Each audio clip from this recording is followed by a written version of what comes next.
voice.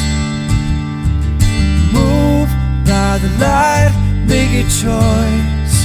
Listen to my voice.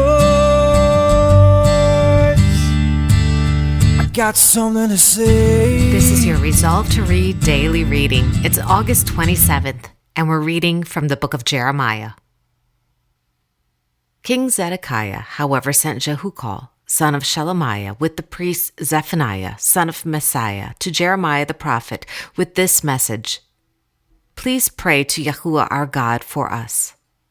Now Jeremiah was free to come and go among the people, for he had not yet been put in prison. Pharaoh's army had marched out of Egypt, and when the Babylonians who were besieging Jerusalem heard the report about them, they withdrew from Jerusalem. Then the word of Yahuwah came to Jeremiah the prophet. This is what Yahuwah, the God of Israel, says.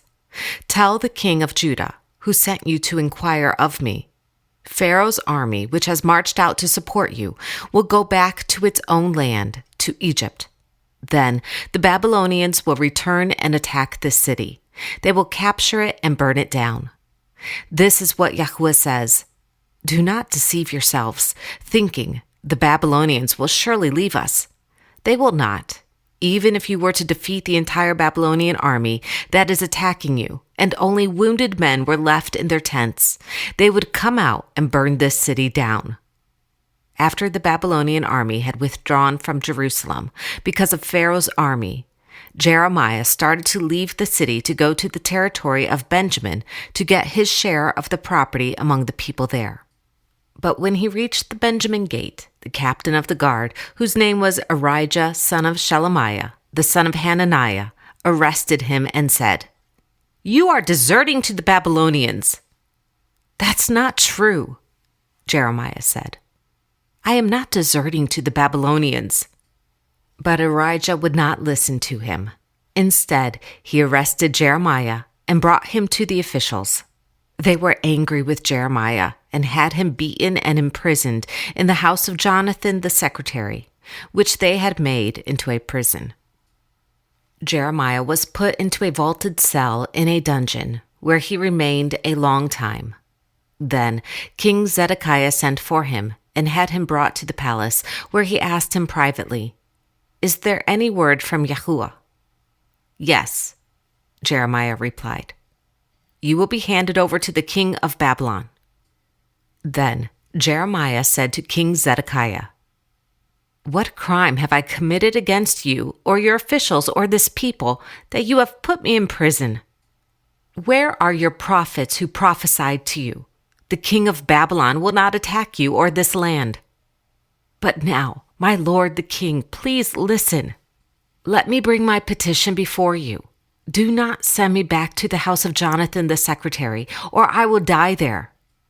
King Zedekiah then gave orders for Jeremiah to be placed in the courtyard of the guard and given bread from the street of the bakers each day until all the bread in the city was gone. So Jeremiah remained in the courtyard of the guard. Shephatiah, son of Matan, Gedaliah, son of Pashur, Jehukal, son of Shelemiah, and Pashur, son of Malchijah, heard what Jeremiah was telling all the people when he said, This is what Yahuwah says. Whoever stays in this city will die by the sword, famine, or plague, but whoever goes over to the Babylonians will live. He will escape with his life, he will live. And this is what Yahuwah says. This city will certainly be handed over to the army of the king of Babylon, who will capture it. Then the officials said to the king, This man should be put to death. He is discouraging the soldiers who are left in this city, as well as all the people by the things he is saying to them. This man is not seeking the good of these people, but their ruin. He is in your hands, King Zedekiah answered. The king can do nothing to oppose you. So they took Jeremiah and put him into the cistern of Malchijah, the king's son, which was in the courtyard of the guard. They lowered Jeremiah by ropes into the cistern. It had no water in it, only mud, and Jeremiah sank down into the mud. But Ebed-Melech, a Cushite, an official in the royal palace, heard that they had put Jeremiah into the cistern. While the king was sitting in the Benjamin gate, Ebed-melech went out of the palace and said to him, "My lord the king, these men have acted wickedly in all they have done to Jeremiah the prophet. They have thrown him into the cistern, where he will starve to death when there is no longer any bread in the city." Then the king commanded Ebed-melech the Cushite, "Take 30 men from here with you and lift Jeremiah the prophet out of the cistern before he dies." So Ebed-melech took the men with him and went to a room under the treasury in the palace. He took some old rags and worn-out clothes from there and let them down with ropes to Jeremiah in the cistern. Ebed-melech the Cushite said to Jeremiah, "Put these old rags and worn-out clothes under your arms to pad the ropes." So Jeremiah did so, and they pulled him up with the ropes and lifted him out of the cistern, and Jeremiah remained in the courtyard of the guard. Then King Zedekiah sent for Jeremiah the prophet and had him brought to the third entrance to the temple of Yahuwah. "I am going to ask you something," the king said to Jeremiah. "Do not hide anything from me." Jeremiah said to Zedekiah, "If I give you an answer, will you not kill me? Even if I did give you counsel, would you not listen to me?" But King Zedekiah swore this oath secretly to Jeremiah, "As surely as Yahuwah lives, who has given us breath, I will neither kill you nor hand you over to those who are seeking your life." Then Jeremiah said to Zedekiah, "This is what Yahuwah, God Almighty, the God of Israel, says. If you surrender to the officers of the king of Babylon, your life will be spared, and this city will not be burned down. You and your family will live. But if you will not surrender to the officers of the king of Babylon, this city will be handed over to the Babylonians, and they will burn it down. You yourself will not escape from their hands." King Zedekiah said to Jeremiah, "I am afraid of the Jews who have gone over to the Babylonians, for the Babylonians may hand me over to them, and they will mistreat me."